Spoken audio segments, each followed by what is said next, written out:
kulendi bata nzeve dzeZANU-PF ndichibata mhuno tichiwera pasi munin'ina bata akudyiwa rinopisa muri yeZimbabwe. Ndadzoka zvekare. Nyaya dzakawanda dziri kuitika panyika pedu apa. Nyika yedu iri kunakidza, so far so good. Tiri kuona pane kuchemedzanwa kuri kuitika zvakanyanya. Kana muchiri kurangarira guys, ndakakutaurira inini kana ndichitaura batai manzwi. Handisi type yekuti ndinongotaura zvinhu zvinodarika kana kuti munhu anongorotomoka. Ndakakuudza ndikati kuda kwashatagurei na Tungwarara vari kunetsana zvisingaite. So nezuro pakakandwa joka richikandwa Tungwarara anga afunga kuti akakandwa joka kwamutare uko kwaanga atoitwa chimember yeCentral Committee. Saka vakabva angokandwa rimwe joka zvikanzi azviite kuti unge uri member because hauna kuteedzera mitemo yekuti unge uri momchi yekuti uqualify kunikina paitira makaita zvinhu asiriwo. Kuda kwashatagurei ari disappointed zvekudaro cause iye candidate yake yaida kuti anga achiisa ipapo. Candidate yake yanga yakarakashwa ende pakudyiwa kwakaita candidate iyo zvakambowa because kuda kwashaiverenga malosses anosvika iyo up to 500,000. Saka zvinhu zvaimbowa izvozvo kuti ndakainvesta a lot of money muchinhu ichi. Saka namutarisa paka CV rakuda Tagure rakasimba kudarika CV raTungwarara. Ndikutaura pamupati kana tikutaura zveCV tikutaura kuti uyu wakaitira chipati plus even pamari chaipo pabhegi chaipo kuda Tagurei ndiyo vanototemba navo. ZANU-PF yese inototemba nani nakuda Tagurei. Ende kuda Tagurei ndo pakaona kuti vafana vakuyawo nestyle rekutengawo mota vachingopa mamembers emusangano. Ndobva ati aiwaka isusu takadarika level rekutengerawo ma-individuals to mota 1 inga ndodhonota ndichipa kuna president. Munhu wese ngaachiendesa nemota nekuna president. Kana dodhonota muZANU-PF endesa mota nekustate house. Ndoko inozonoitwa handover ikoko because kuda Tagure akagara ndowe yaanga ari kungoita zvinhu maitiro ake kubva kudhara achidonza kuti atoloya kuno. Saka vafana vakupendwa nezibrasho rekunzi asati tichaziva maambitions avo vari kuita. In future vese vari kuda kuzoita mapresident. Icho ndo chokwadi chiri pachena, chokwadi chakazara, chokwadi chisina noita se anokwanisa kuchiramba. But zitsamba rabuda iriyo tsamba. The Commissariat Department has established that Manicaland Province Coordinating Committee PCC convened a meeting on Sunday 7 December 2025 during which Comrade Dr. Paul Tungwarara was co-opted as a Central Committee member, filling the vacant post left by Dorothy Mabika.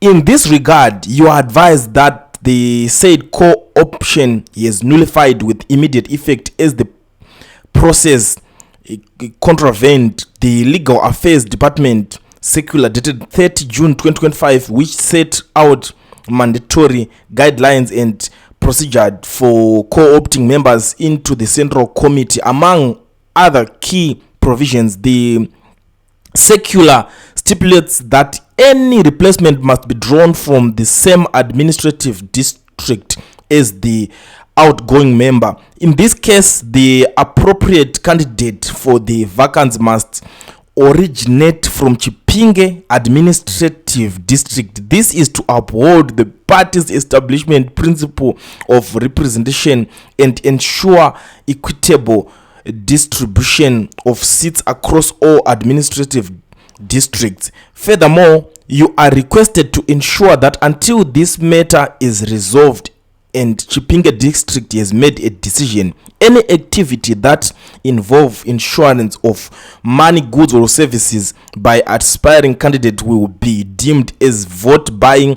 As such will lead to automatic disqualification. In view of above, Manicaland Province is advised to conduct another co-option process following the correct guidelines and procedures. Saka uyu Tagure ndo pa ainda kazorwa chikuseri kuti gaya kuti unonzi wawa chikuseri vafana vakuto it's like ndimunodzidzisa vafana kuvhara vanhu handiti ndimunodzidzisa vafana kurowa vanhu chekuseri ndimunodzidzisa vafana kurowa vanhu kopo ndimunodzidzisa vanhu kuti munhu umuwine unomuwina sei. Saka vafana vakazongonobuditsawo mari nguva dzakapera zvikanzi kana vakabuditsa mari zvese inenge itori vote buying yese iyo. Saka hatisi kuda zvese izvozvo ende kana iri member yenhingiriki inofanira kunge ichibva nechekuchipingeka kusati akutombomirira vanhu vechipingeka vatange vaita decision yavo. ndo pari kunorohwa Tungwarara ipapo, because Tungwarara hapasisina pakuti angabudikira achiti ndiri wekuchipinge. Vanhu vekuchipinge vachatouyawo vane candidate yavo yavari kutoda, because ndo pari kurohwa handi vote buying yato game yemamuscles yemari ekuonesana. Uyu anenge ane mastructures achanoengage mastructures ikoko votanga kumobilize vachibva neikoko kuti that guy hatisi kuda kutombomuona mucentral committee imomo, because nyaya yekuti munouya muchidriblana. But the good thing chandakaongorora ndikaona Mnangagwa is good panyaya dzekuisa zvimaparallel structures kuti vanhu vanenge vachivhiringidzana. A lot of people were even confused kuti saka vanhu vese vakakonga vakuuya vakuda kurwisa chiwenga chii chakanyatsoitika. Chiwenga kaneutralizwa because masystems emuZANU-PF haabvumidze kuti president anofanira kunge ane rival anenge achikwikwidzana naye, havazvide izvozvo. Saka ona chiwenga vakamutilize vada kumisa pasame level nanatagwirei, even though respect iri kubva nemuvanhu yakawanda. Ground ndobva ravhurwa, anatagwirei bva wapinda kutanga kunoningirikina, but vaitanga vanhu 1 Tagwirei, Tungwarara nanani against the general vaizviita zvinhu zvacho vari 1. But dzasvika nguva manje dzekuti uyu anenge akuti ndaakudawoka in future ndinozonzi ndakafirei ndakashandirei ndeida kuzopindawo ipapo patase pakapinda vamwe, ndo paakurohwa imwe kopo. Saka pachanakidza. One thing that I know and zvandiri kufungidzira zvichaitika ndezvekuti vamwe vachati vakabudiswa mugame vodzokera kuna general. Ndo maonera ndiri kuzviita, because ndiri kuona people like ana Chinamasa uya welegacy yake yekucommissioner bin. You know, if you guys ever been in South Africa, we call it a skip. Inonzi skip chinongoningirina checha akachicommissiona zvikanzi ndandikina vanhu ari kupindirawo that same nyaya iyoyo ari kuti referred letter dated 11 December 2025 and here to attach addressed to comrade T Mukodza, ZANU-PF Manicaland Province chairman by the National Political Commissar Comrade Munyaradzi Machacha, nullifying the co-option of Dr. Paul Tungwarara into the Central Committee of ZANU-PF, the Manicaland Provincial Coordinating Committee PCC on Sunday 7th December 2023. I support the decision of Comrade Machacha 100% indeed, wholeheartedly, for the reasons given and more. Those who have eyes, let them eye, and those who have ears, let them hear. Nokuti hatigoni kurega kutaura izvo zvatakaona neizvo zvatakanzwa. Ndo shoko riri kubva rapindirwa. But for nyaya dzaningiriki dzichibva nekuna Chinamasa obviously anosimbisa Tagwirei because anenge ari papayroll, anopuhwa mari ikokoko, anenge achiraramawo through ananingiriki. Saka obviously panotaurwa mabhosi ako hapana pekuti ungaramba kanyaya yacho. Unongoti ukatonzwa kuti mabhosi ari kuti chi, ndo nyaya inonetsera bootlicking. Unongosina kana chimwe chinhu chaunongoti ningina cho chataura chaunokwanisa even any decision, because unongori compromised. Vanhu vese vari compromised, hapana zvimwe zvinhu zvavanokwanisa kunyatsoita zvinobatika even mupati yavo. Ndo pavari kunetsana pazviri kuzongoperera zvakadai, uyu yakadai, but all of them are supporting Tagwirei. Reason ndatokupai yavanosapoterani Tagwirei, because Tagwirei ndo maningirikini nacho, ndo maboss avo, ndo madhara kuti vanenge vachibudisa mari. Even munhu akada unoningirina vese tingangoti crew rese vanongonogwadama kuna Tagwirei, the likes of Anataura ikandishaya anani vese vaya vanoenda pana Tagwirei vachiwanawo something. And I know kuti a lot of you guys are asking kuti alright, what are the ZANU-PF Central Committee co-option rules? I understand kuti vanhu vazhinji vanenge dawaningirina constitutional basis for co-option and panotanga vacant filling. Yeah, under ZANU-PF constitution pre-2022, any vacant in a party organ includes the Central Committee should be filed by co-option or by election when it occurs. The constitution directs that if a vacant arises, the appropriate process must be followed to file the position. However, the constitution itself historically treated co-option more clearly for subordinate organs than for Central Committee, which has led to confusion and internal debate about how exactly the rules should apply at the highest level. You know, there are two provisions in recent clarification because of disrupt like attempted co-opt Tagwirei and Paul Tungwarara. ZANU-PF's leadership has reiterated and clarified the rules referring to section 554 and 555 of the party constitution in internal circulars. Timeline is very important also. So unofana unge une 3 months ndo yonfana kunge uchiningirikana. Vacancies must be filed within the 3 months of arising. Geographically district requirement, same district rule, the replacement must come from the same administrative district as the outgoing member. This is seen as essential to maintain representation balance. Okay, I think iyo ndori nyokwarira mukoma Tungwarara pakuti imimi mubatungwarara munonyatsobva nekupi, munobuda nechepapi kingman musana mamhanya ngonofaila ningirikini, munobuda nechepapi chaipo munofanira kunge muchibva nechekuchipinge koko. I don't know kuti Tungwarara anobva kupi honestly, because meno zvekumusha kwaona vanhu nezanupf anonetsa. Mwana ugonotomuka kutoti mangwana ndiri kumasvingo kana ane zvaari kuda kumasvingo ikoko. Mwana umuka achiti hai ndiri kuchifu kana ane zvaari kuda kuchifu. Mwari kuti haiwa inini ndiri kuhwedza kana ane zvaari kuda ikoko kuningirikini. Saka zvinongonetsa, but consensus first co-option is ideally done by consensus. If 2 or more candidates are proposed and consensus cannot be reached, when a vote is held among the members of the relevant organ with a simple majority deciding the outcome. Who decides? District Coordinating Committee DCC role. When a vacant occurs, the DCC of the area, district from which the previous member came, should convene and recommend a qualified candidate for co-option. Political Commissar and Politburo. That recommendation is when forwarded to the National Commissar and Politburo, which reviews and approves before the matter is taken to the full Central Committee. Eligible standards according to recent internal circulars, e.g.